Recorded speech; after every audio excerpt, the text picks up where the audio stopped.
Bonjour à tous. Dans l'actualité aujourd'hui, le front uni contre l'écotaxe, blocage des routes, rideau baissé dans les grandes surfaces.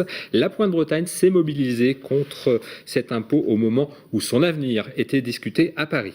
Pour la première fois ce mercredi avait lieu la journée contre le gaspillage alimentaire. C'était aussi le premier anniversaire du site Zéro Gâchis. Et puis après l'enquête corse, le dessinateur Pétillon s'attaque à la Bretagne. Dans son dernier album, le détective Jack Palmer débarque dans notre région. Julie Sicot a rencontré le dessinateur. Bienvenue dans ce JT du mercredi 16 octobre.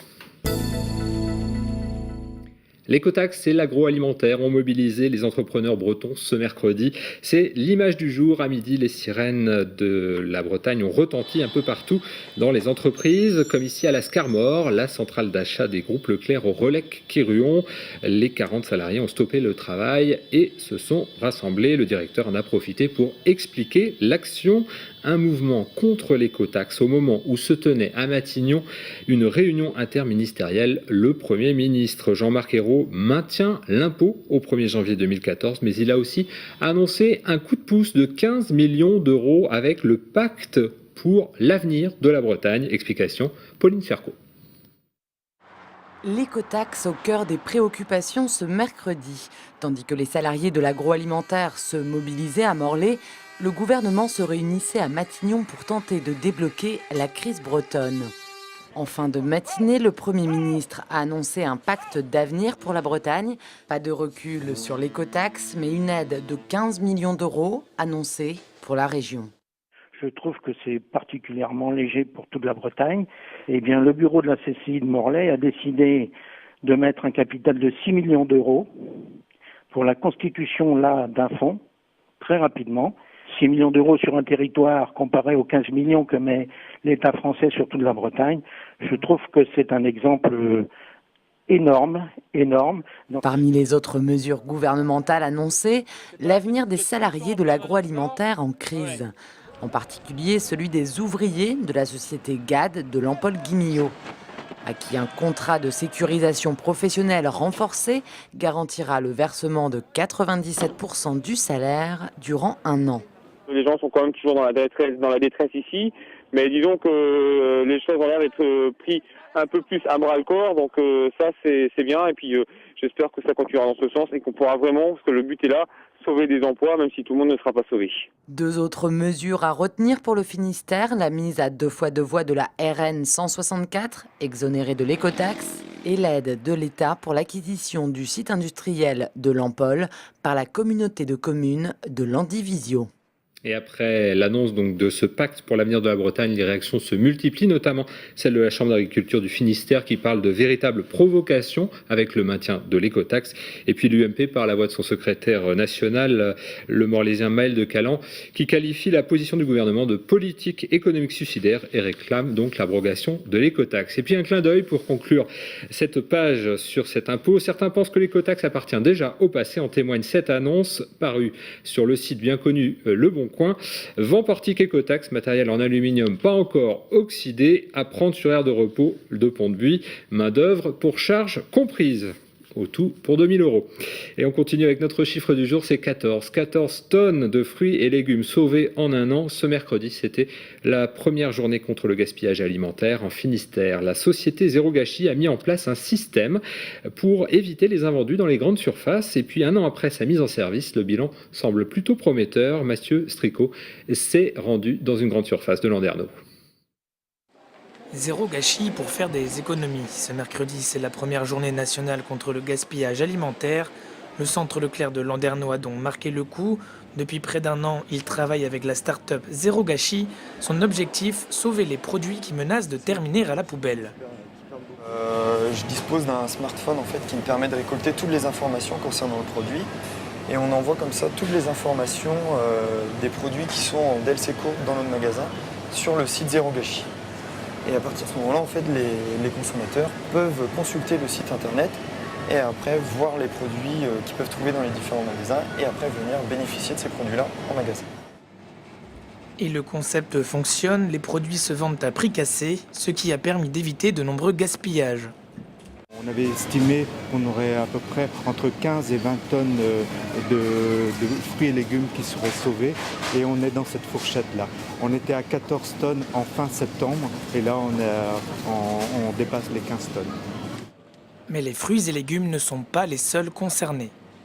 Ça peut être des yaourts, de la viande, des produits de la poissonnerie, de la charcuterie, les gâteaux. Enfin, c'est vraiment l'ensemble de tous les produits du magasin. Il y a même le pain, la viennoiserie avec tous les pains au chocolat.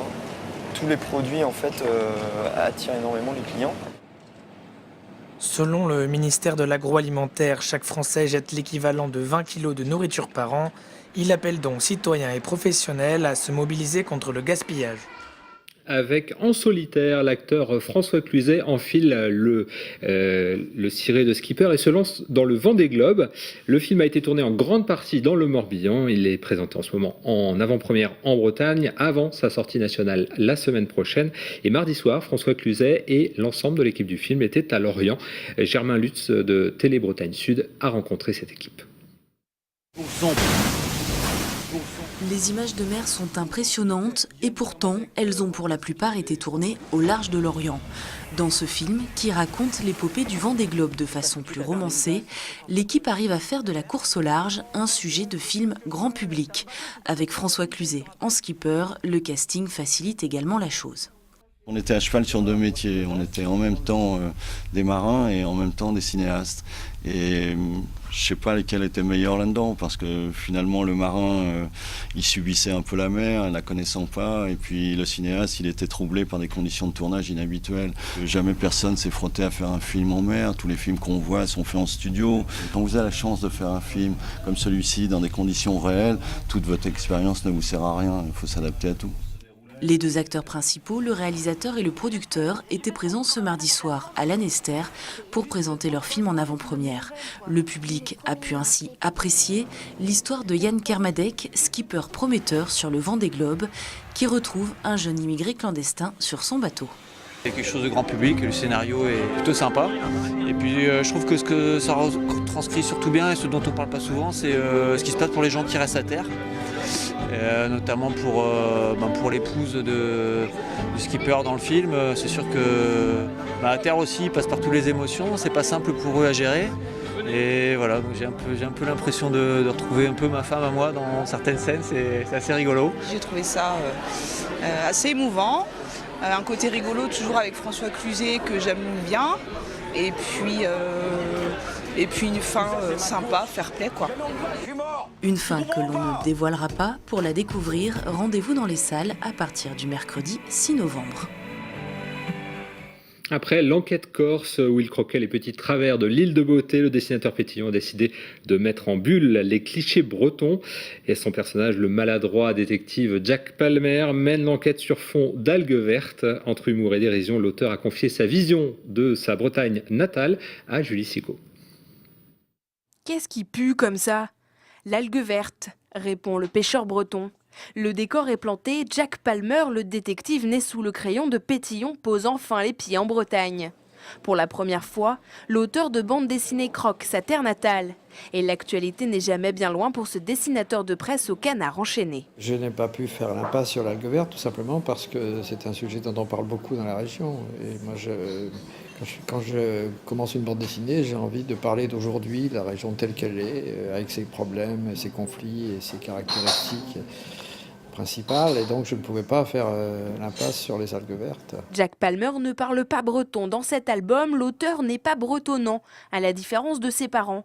Mais il a glissé quelques références tout de même, comme les décors de son enfance dans le Finistère. Pour moi, c'était une occasion de dessiner des rochers. J'adore dessiner des rochers. J'ai passé mon enfance dans le Léon, près des côtes de Kerlouan, de Gangisseni, etc., qui sont très très rocheuses, avec des rochers absolument magnifiques.